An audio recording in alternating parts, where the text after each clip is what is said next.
Isang umagang muli mga kasaka.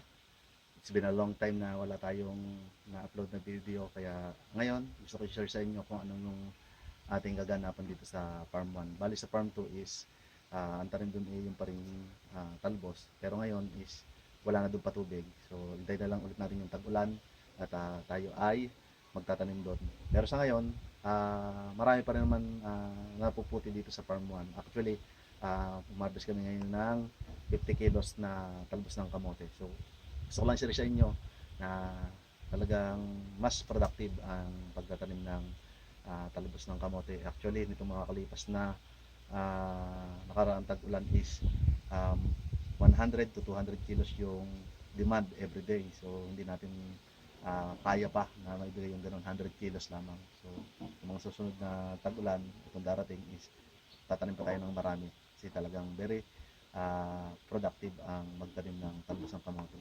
So pakita ko sa inyo yung aming hinarvest na talbos ng kamote. Andun.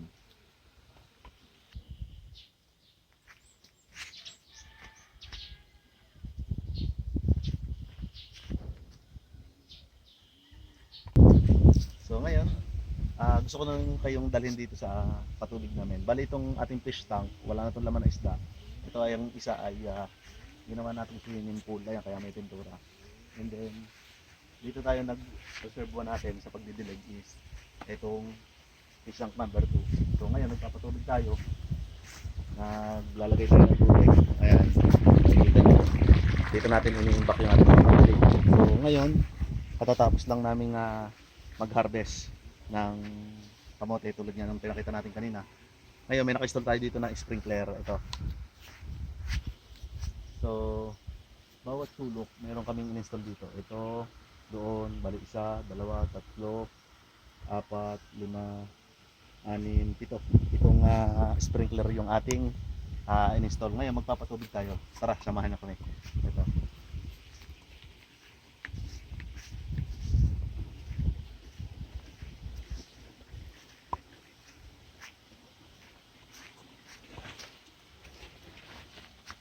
Ito yung bulb.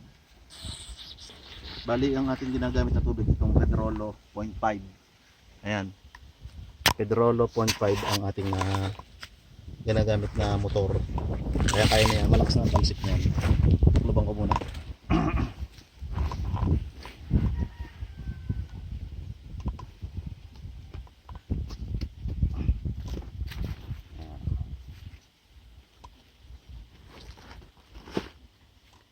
So ito naman ay powered by solar, kaya tipid tayo sa kuryente dahil tayo ay we are living in off grid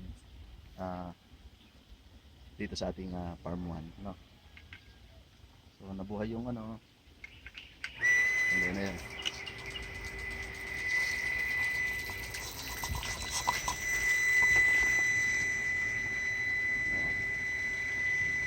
Bali ayan, yan yung ginagawa pag gantong summer, yan talaga yung aming ginagawang pandilig.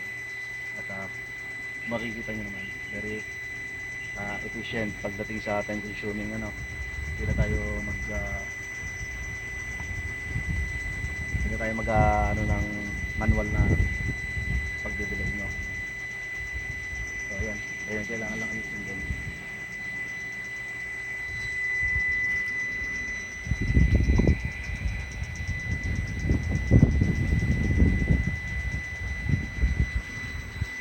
Bali, ipakita ko sa inyo mga kasaka. Dito tayo humarbis kanina.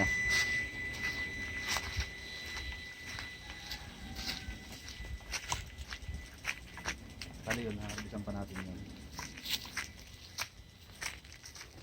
Kung mapapansin nyo sa dulong yun, ay may doon.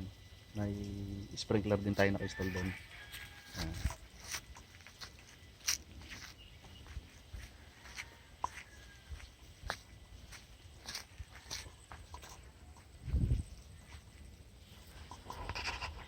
So ayan mga kasaka, maganda yung talbos. So ayan, tapos yun sprinkler doon, tapos yun yung mapupulang yan, hindi pa inaharbisan. So yun mga kasaka, ito yung ating update sa ating YouTube channel, no? So So very busy tayo kasi marami tayong ginagawa. Naglilinis tayo ng aircon.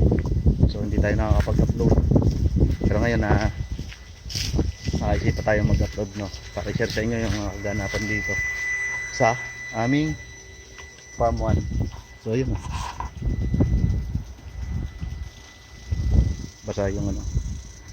Ayan. So kita nyo naman ang ganda. Pa-harvest lang nito kahapon eh. Ayan mga kasaka.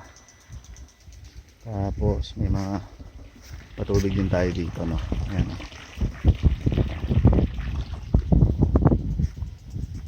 So marami nang kaganapan dito na bago. Ayan. Kunti na lang mga tanim natin, mga panggulay-gulay na lang. Ayan mga kasaka. Yung naman yung motor natin sa deep well lang yan. Jet pump. So ito yung ating sprinkler, no. Ayan. Kita nyo naman basang-basa oh. Ay mga kasaka, ganito na lang yung ating video. So keep tuning in dito sa ating YouTube channel para sa susunod nating upload ng video ay ma-update din kayo, ano. Yun lang. At long time no see mga kasaka. Ito po ang aking pasasalamat sa inyo. At yun, kung di pa ka nakasubscribe sa YouTube channel, please subscribe for more videos. At usap-usap tayo dito, ano. Keep safe po. God bless mga kasaka.